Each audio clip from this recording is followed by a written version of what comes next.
Hello, and thank you for tuning in to Barely There Theater, where we present theater to you, barely. Up this week, a play.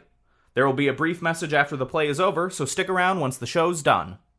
Now, sit back, relax, and please enjoy Overtones by Alice Gerstenberg, directed by Cynthia Taylor, featuring Alisha Haynes, Sydney Dexter, Joe Vasquez, Emmalee Hillburn, and Shyan DeVoss.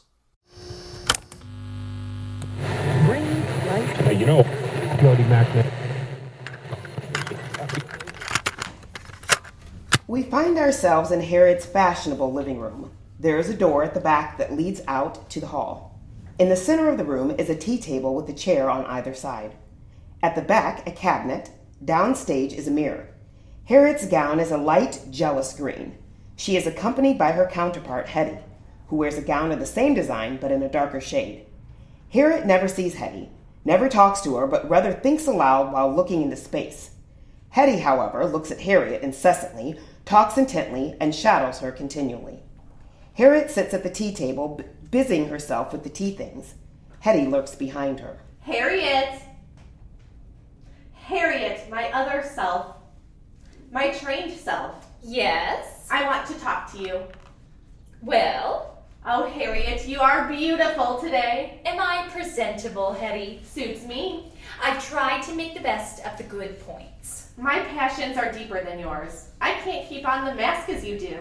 I'm crude and real, and you are my appearance in the world.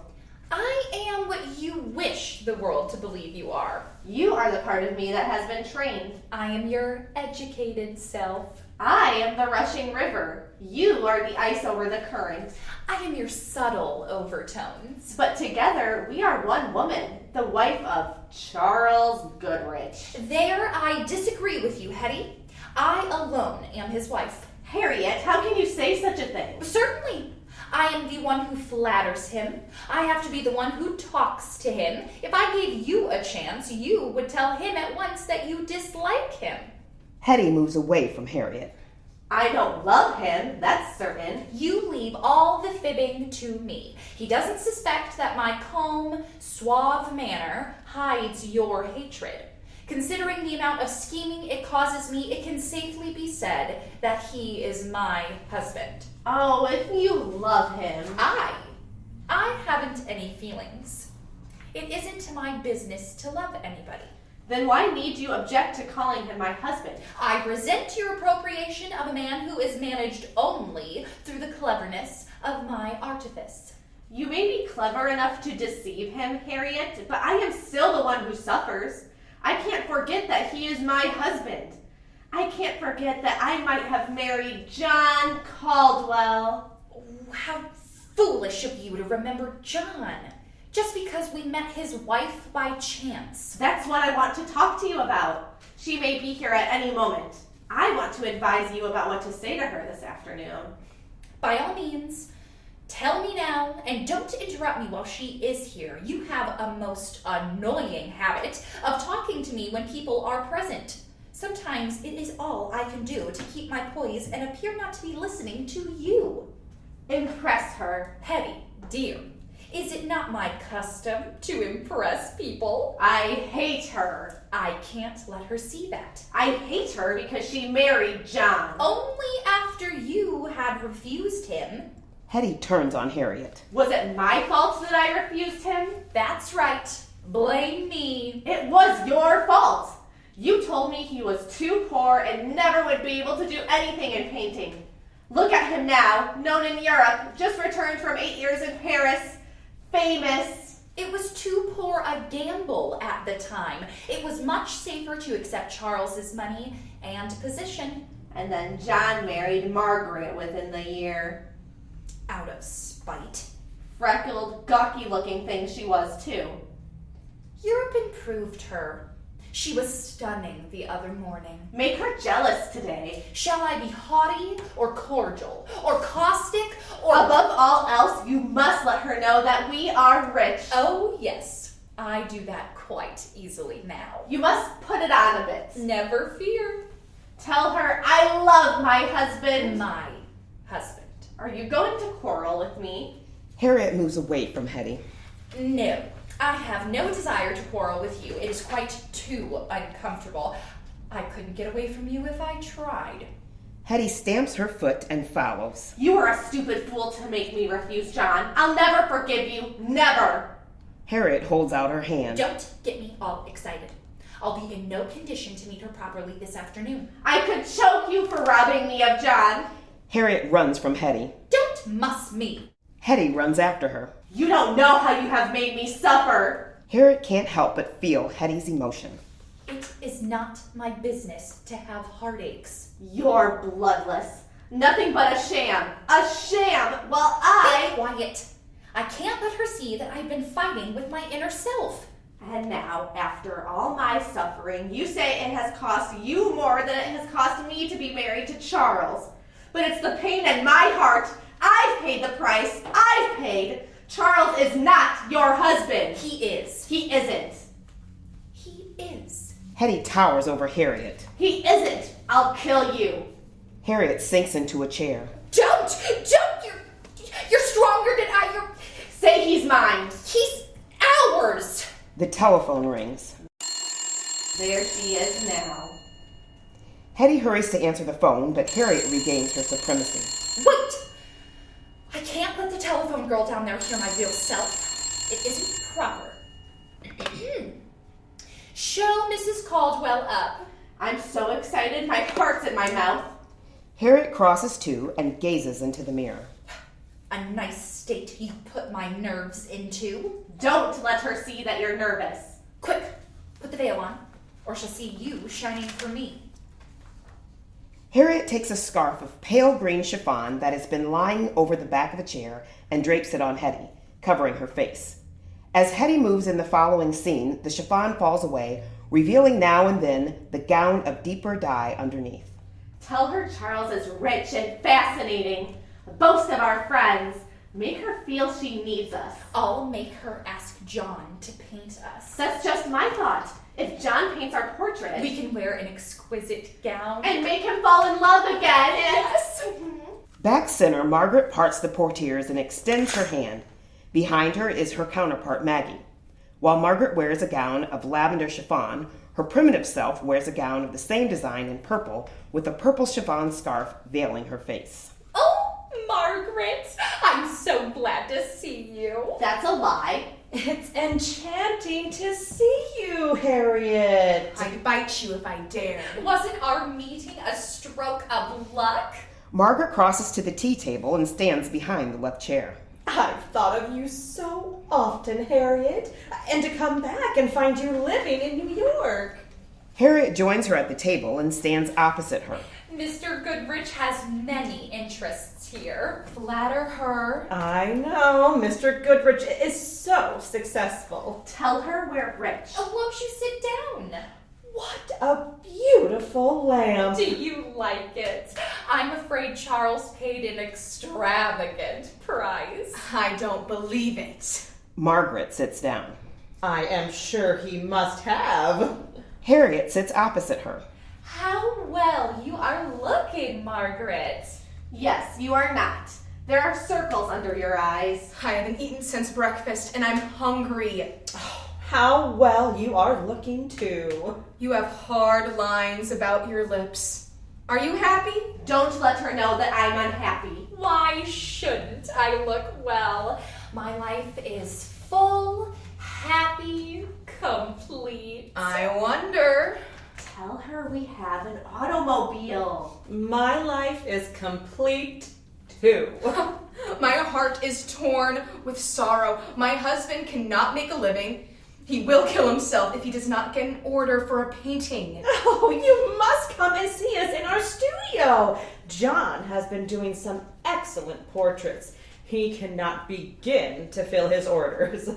Tell her we have an automobile. Do you take lemon in your tea? Take cream, it's more filling. No cream, if you please. Ah, how cozy. Margaret nonchalantly looks at the tea things while Maggie glares. Only cakes? I could eat them all. How many lumps? Sugar is nourishing. 3, please.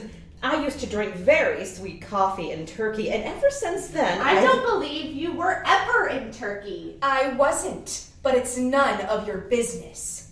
Harriet pours tea for the both of them. Have you been in Turkey? Do tell me about it. Change the subject. You must go there. You have so much taste in dress that you would enjoy seeing their costumes. Isn't she going to pass the cake? John painted several portraits there. Why don't you stop her bragging and tell her we have an automobile? Cake? Maggie claws for the cake At last. and just barely misses. Margaret gracefully places a piece of cake upon her plate and bites it slowly, deliberately, and delicately. Thank you. Automobile! Follow up the costumes with the suggestion that she would make a good model for John. It isn't too early to begin getting what we came for.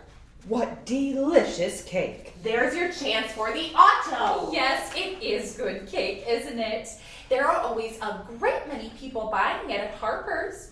I sat in my automobile 15 minutes this morning waiting for my chauffeur to get it. Make her order a portrait. If you stopped at Harper's, you must have noticed the new gowns at Henderson's. Aren't the shop windows alluring these days? Even my chauffeur notices them. I know you have an automobile. I heard you the first time. I notice gowns now with an artist's eye, as John does. The one you have on, my dear, is very paintable. Don't let her see you're anxious to be painted. Oh, it's just a little model. Don't seem anxious to get the order. Perhaps it isn't the gown itself, but the way you wear it that pleases the eye. Some people can wear anything with grace. Yes, I'm very graceful. You flatter me, my dear. On the contrary, Harriet, I have an intense admiration for you. I remember how beautiful you were as a girl. In fact, I was quite jealous when John was paying you so much attention. She is gloating because I lost him. Those were childhood days in a country town. She's trying to make you feel that John was only a country boy. Most great men have come from the country. There is a fair chance that John will be added to that list. I know it, and I am bitterly jealous of you. Undoubtedly, he owes much of his success to you, Margaret. Your experience in economy and your ability to endure hardship. Those first few years in Paris must have been a struggle. She is sneering at your poverty. Yes, we did find life difficult at first. Not the luxurious start a girl has who marries wealth. Deny that you have married Charles for his money. But John and I are so congenial in our tastes that we were impervious to hardship or unhappiness. Do you love each other? Is it really true? Did you have all the romance of starving for his art? She's taunting you. Get even with her. Not for long. Prince Ryer soon discovered John's genius and introduced him royally to wealthy Parisians who gave him many orders. Are you telling the truth or are you lying? If he had so many opportunities there, you must have had great inducements to come back to the States. We did, but not the kind you think. John became the rage among Americans traveling in France, too, and they simply insisted upon him coming here. Whom is he going to paint here? What names dare I make up? Just at present, Miss Dorothy Ainsworth of Oregon is posing. You may not know the name, but she is the daughter of a wealthy miner who found gold in Alaska. I dare say there are many Western people we have never heard of. You must have found social life in New York very interesting, Harriet, after the simplicity of our hometown. There's no need to remind us that our beginnings were the same. Of course, Charles's family made everything delightful for me. They are so well connected. Flatter her. I heard it mentioned yesterday that you had made yourself very popular. Someone said you were very clever. Who told you that? Nobody. Oh, confidences should be suspected. Respected, I mean. They said, too, that you were gaining some reputation as a critic of art. I make no pretenses. Are you and Mr. Goodrich interested in the same things, too? No. Yes, indeed. Charles and I are inseparable. I wonder. Do you have another cake? Oh, yes. Maggie's claws again extend, but do not touch the cake. Margaret delicately takes another slice. Oh, I really shouldn't. After my big luncheon, John took me to the Ritz and we were invited to the Bedfords for dinner. Oh, they have such a magnificent house near the drive. Oh, I really shouldn't. But the cakes are so good. Starving. More tea? Yes. No, thank you. How wonderfully life has arranged itself for you. Wealth, position, a happy marriage, every opportunity to enjoy all pleasures, beauty, art. How happy you must be. Don't call me happy. I've never been happy since I gave up John. All these years without him, a future without him. No, I shall win him back. Away from you, away from you. Unseen by Harriet, Maggie points out cream for Margaret to steal. I sometimes think it is unfair for anyone to be as happy as I am. Charles and I are just as much in love now as when we married. To me, he is just the dearest man in the world. My John is. I love him so much. I could die for him. I'm going through hunger and want to make him great, and he loves me. He worships me. I should like to meet Mr. Goodrich. Oh, bring him to our studio. John has some sketches to show. Not many, because all the portraits have been purchased by the subjects. He gets as much as $4,000 now. Don't pay that much. As much as that. It is not really too much when one considers that John is in the foremost rank of artists today. A picture painted by him now will double and triple in value. It's all a lie. He is growing weak with despair. Does he paint all day long? No, he draws advertisements for our bread. When you and your husband come to see us, telephone first. Yes, so he can get the advertisements out of the way. Otherwise, you might arrive while he has a sitter, and John refuses to let me disturb him then. Make her ask for an order. Lagrange offered to paint me for $1,000. Louis Lagrange's reputation isn't worth more than that. Well, I've heard his work well mentioned. Yes, he is doing splendid work. Oh, dear me, no. He is only praised by the masses. He is accepted not at all by artists themselves. Must I really pay the full price? Lagrange thought I would make a good subject. Let her fish for it. Of course you would. Why don't you let Lagrange paint you if you trust him? She doesn't seem anxious to have John do it. But if Lagrange isn't accepted by artists, it would be a waste of time to pose for him, wouldn't it? Yes, I think it would. Give us the order. John is so despondent he can't endure much longer. Help us. Help me. Save us. Don't seem too eager. And yet, if he only charges $1,000, one might consider it. If you really wish to be painted, why don't you give a little more and have a portrait really worthwhile? John might be induced to do you for a little below his usual price, considering that you used to be such good friends. Hurrah! That's very nice of you to suggest. Of course, I don't know. For God's sake, say yes. Of course, I don't know whether John would. He is very peculiar in these matters. He sets his value on his work and thinks it beneath him to discuss price. You needn't try to make us feel small. Still, I might quite delicately mention to him that inasmuch as you have many influential friends, you would be very glad to... Finish what I don't want to say. Help her out. Oh, yes. Introductions will follow the exhibition of my portrait. No doubt Be patronizing. No doubt I shall be able to introduce your husband to his advantage. Saved. If I find John in a propitious mood, I shall take pleasure, for your sake, in telling him about your beauty. Just as you are sitting now would be a lovely pose. We can go now. Don't let her think she is doing us a favor. It will give me pleasure to add my name to your husband's list of patronesses. Run home and tell John the good news. I little guessed when I came for a pleasant chat about old times that it would develop into business arrangements. I had no idea, Harriet, that you had any intention of being painted. By Lagrange, too. Well, I came just in time to rescue you. Run home and tell John. Hurry, hurry!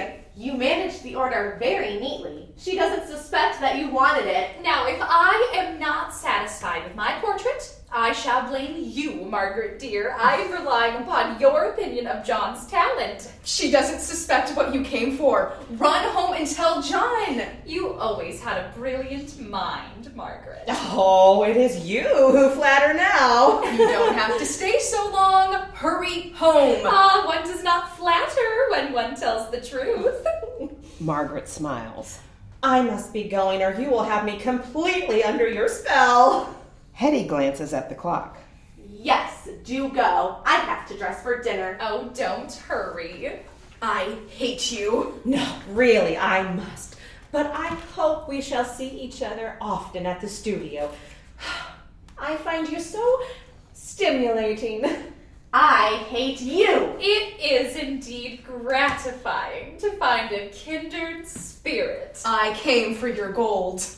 How delightful it is to know you again. I am going to make you and your husband suffer. My kind regards to John. He has forgotten all about you. Margaret rises. He will be so happy to receive you. I can hardly wait to talk to him again. I shall wait then until you send me word. Margaret offers her hand. I'll speak to John about it as soon as I can and tell you when to come. Harriet takes Margaret's hand affectionately. Hetty and Maggie rush at each other, throw back their veils, and fling their speeches fiercely at each other. I love him. I love him. He's starving. I'm starving. I'm going to take him away from you. I want your money and your influence. I'm going to rob you. Rob you. The lights go out and come up again slowly, leaving only Margaret and Harriet visible. I've had such a delightful afternoon. It has been a joy to see you. Goodbye. Mwah! Mwah! Goodbye, my dear. Thank you for listening to this month's play. The goal of Barely There Theater is to create plays and entertainment for people free of charge, anywhere they want, anytime they want. Subscribe to us for mostly weekly updates with new audio plays, rehearsals, and whatever else might come up. We do ask that if you liked what you just listened to, consider donating to us at our website, barelytheretheater.com. And if you're in a position where you can't afford to donate, that's okay too. Consider passing this episode along to someone who you think will enjoy it. Get a hold of us at our email address, feedback@barelytheretheater.com, or leave a comment below if you're listening on YouTube. Tune in the upcoming weeks for a behind-the-scenes look at the rehearsal process of the play you just listened to, where you can hear the growth, bloopers, and whatever tangents we may spiral off into.